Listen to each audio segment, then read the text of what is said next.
Isang lalaking nagngangalang Bart ang pinakita at ang paraan niya ng pagkolekta ng mga utang ay naiiba. Sinanay niya ang isang lalaking nagngangalang Danny. Mula pagkabata ikinulong na siya sa isang hawla at pinapakain ng dog food. At sinanay para sumunod. Ang kanyang pag-iisip ay naiiba dahil hindi siya marunong magsalita o kumilos maliban sa tinuro sa kanya. Si Danny ay may espesyal na dog collar sa kanyang leeg sa lahat ng oras. Habang suot niya ito, hindi siya nakakapinsala. Ngunit sa sandaling matanggal ang dog collar, siya ay nagiging isang agresibong aso at pinapatay ang sinumang gumugulo sa kanyang amo. Walang awa si Bart kay Danny at madalas niya itong binubugbog at nilalait.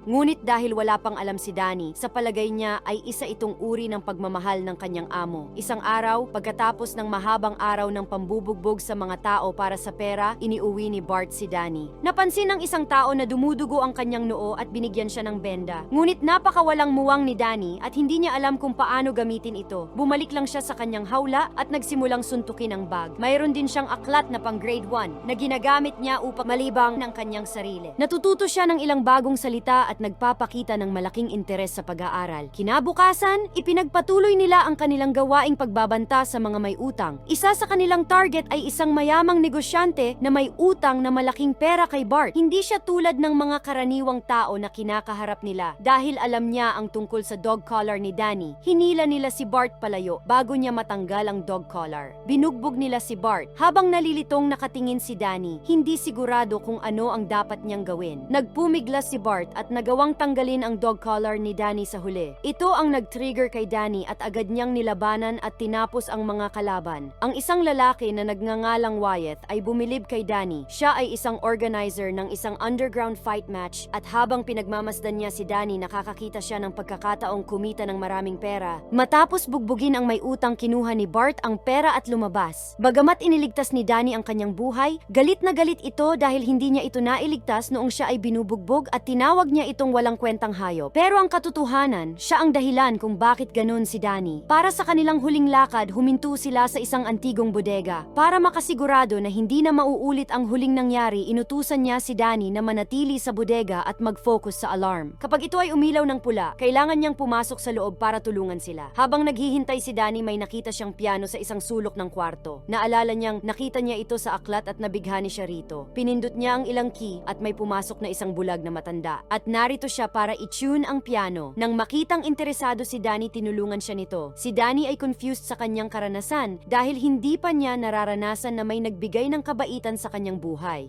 Habang kasama niya ang matanda, sinabi nitong mag-focus na pakinggan ang tunog ng orasan. Ipinaalala nito sa kanya ang alarm na sinabi ng kanyang amo na panoorin. Nakita ito ni Danny na umiilaw at nagmadaling pumasok upang hanapin si Bart sa sahig, na bugbog na bugbog. Nagtagumpay siya at ang kanyang mga alipores na talunin ang mga kalaban, ngunit lubha silang nasaktan. Bumalik sila sa kanilang base at pinagalitan si Danny at sinipa siya sa kanyang hawla. Pagkatapos, nakipagkita si Wyatt kay Bart at nag-alok ng negosyo. Gusto niyang labanan ni Danny ang kasalukuyang kampyon sa underground match. Dahil ang laban ay isang death match, ang pera ay napakalaki.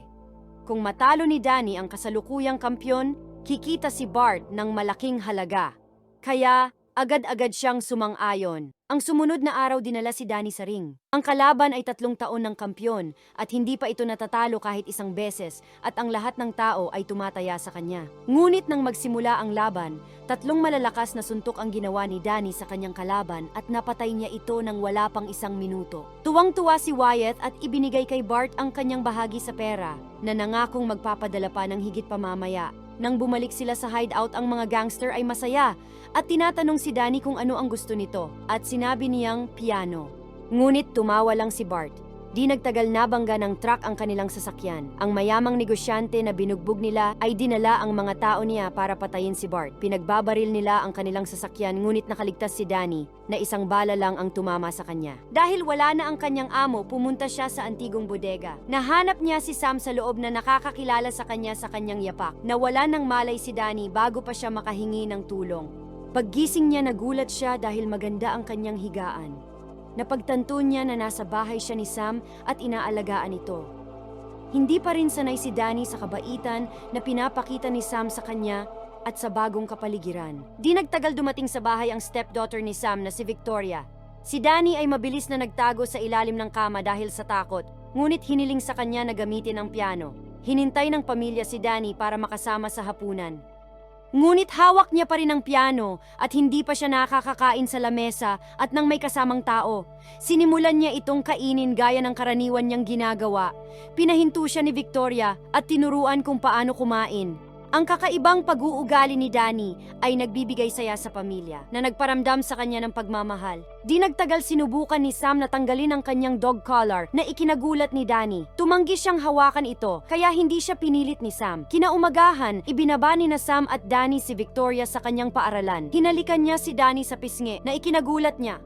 Nabasa niya ito sa kanyang libro at masaya siya na naranasan niya ito sa totoong buhay. Na-realize ni Sam na si Danny ay dumanas ng isang masamang bagay sa buhay na nakaapekto sa kanyang pag-iisip. Para matulungan siyang makihalubilo, dinala siya ni Sam sa isang grocery at hiniling sa kanya na makipag-usap sa cashier. Bagamat kinakabahan, pinanood ni Danny si Sam kung paano siya makipag-usap sa ibang tao. Pagkaraan ng araw na iyon, hiniling sa kanya na iuwi si Victoria mula sa kolehiyo. Kinakabahan niyang sinalubong siya at lumabas ang dalawa para kumain ng ice cream. Sa gabi, hindi makatulog si Victoria, kaya ginising niya si Danny at tinuruan kung paano tumugtog ng mga key sa piano. Narinig sila ni Sam mula sa kanyang kwarto at napangiti ito. Dahil sa wakas ay si Danny ay nakikipag-usap na sa kanila. Sa maikling panahon, naging bahagi na si Danny sa kanilang buhay. Isang araw, nasa grocery store sina Danny at Sam nang may makita silang magnanakaw. Si Sam at ang iba ay natakot, ngunit si Danny ay patuloy na tinitignan ang mga gulay na parang walang nangyayari. Kasunod, tinanong siya ni Sam kung paano siya naging kalmado sa ganoong sitwasyon. Sumagot lang si Danny na hindi dapat siya makialam dahil hindi naman siya pinapakialaman. Sinanaintriga si Sam sa sagot niya at nagtanong tungkol sa nakaraan ni Danny. Nalaman niyang ginamit ang pagiging inosente ni Danny para maging marahas siya. Sa sumunod na ilang linggo, namuhay sila bilang isang masayang pamilya. Isang gabi ay pinahintulutan ni Danny si Victoria na tanggalin ang kanyang dog collar at naging kalmado na siyang wala ito. Pagkatapos isang araw, dinala siya ni Sam sa trabaho para mag-ayos ng piano. Habang sila ay nagtratrabaho, sinabi ni Sam kay Danny na babalik na sila sa New York pagkatapos niyang magtapos sa college. Nalungkot si Danny dahil maiiwan siyang walang pamilya. Ngunit nilinaw ni Sam na isasama nila ito dahil parte na siya ng kanilang pamilya. Pagkatapos ng trabaho, binigyan ni Sam si Danny ng kalahati ng pera na kinita nila sa pag-aayos ng piano. Tuwang-tuwa siyang pumunta sa tindahan para bumili ng regalo para sa kanila. Ngunit sa kanyang paglabas, nakasalubong niya ang isang lalaki na dating nagtratrabaho kay Bart. Ibinunyag niya na hindi namatay si Bart at hinahanap siya nito. Di nagtagal pumayag si Danny na sumama dahil gusto niyang malaman kung sino ang kanyang mga magulang. Di nagtagal nakarating na sila kay Bart at nagtanong sa kanyang nanay. Sumagot si Bart na nakita niya si Danny sa gilid ng kalsada ng mag-isa at kinupkup ito. Pagkatapos nito, dinala si Danny sa isa pang deathmatch. Pinasuot sa kanya ang dog collar ngunit hindi siya pumayag at hindi na gumagana ang dating trick. Nang tumanggi si Danny na pumatay, itinulak siya sa battle ring kasama ang mapanganib na kalaban. Inatake niya si Danny ngunit hindi ito gumaganti. Upang maging kawili-wili ang laban, dinagdagan nila ang mga kalaban ni Danny ngunit tumanggi paring gumanti si Danny kahit ito ay inaabuso na. Nang biglang natapakan ng isa ang kamay niya, biglang bumalik si Danny sa dating sarili nito. Hindi siya nag-aksaya ng panahon at tinalo niya ang lahat ng mga kalaban. Sa pagtatapos ng araw, si Danny ay binugbog at itinapon ulit sa kanyang hawla. Dahil dito, nag-aalala sina Victoria at Sam sa kanya, ngunit wala silang ideya kung saan siya hahanapin. Nang walang tao sa paligid, lumabas si Danny sa kulungan at nakahanap ng maraming larawan. Nakilala niya ang kanyang sarili sa isang larawan kung saan nakaupo siya kasama ang kanyang ina sa harapan ng piano. Inatake niya si Bart at tinanong siya tungkol sa kanyang ina sa huling pagkakataon. Ibinunyag na siya ay isang adult worker at naging kasama niya sa loob ng maraming gabi.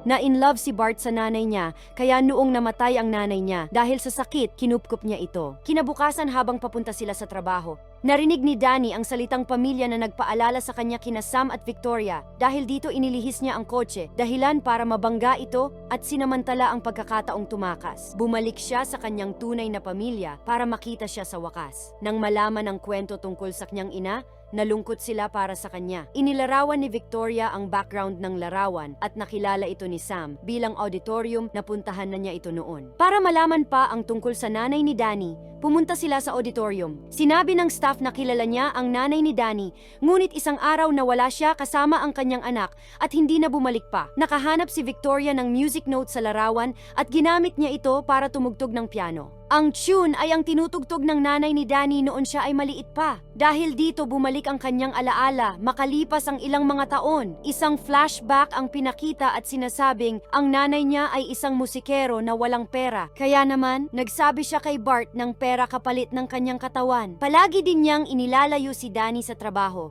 hanggang isang araw nalaman ni Bart ang tungkol kay Danny.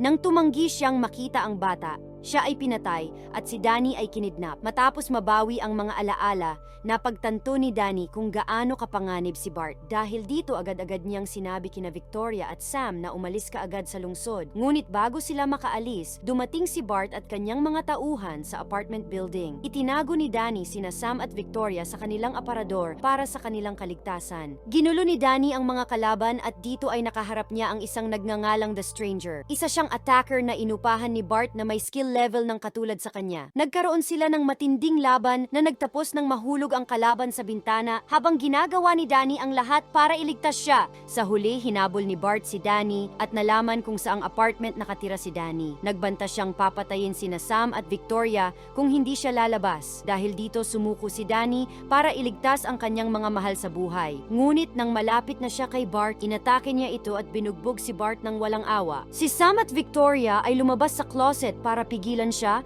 Alam nilang hindi siya mamamatay tao. Dahil dito kumalma si Danny at nagyakapan silang tatlo. Sumunod, dumating na ang mga pulis at inaresto si Bart para sa napakaraming krimen na kanyang ginawa. Sa huling eksena, dumalo sina Danny at Sam sa isang piano recital kung saan nagtanghal si Victoria. Sinabi niya na ang piyesa ay para sa isang espesyal na tao at tinanghal ang kanta na tinugtog ng nanay ni Danny ilang taon na ang nakakalipas. Si Danny ay namangha at napaluha habang pinapanood ito. Kung nagustuhan mo ang video na ito, pakipindot ang like button at mag-subscribe ka na rin at comment sa ibaba. Thank you for watching.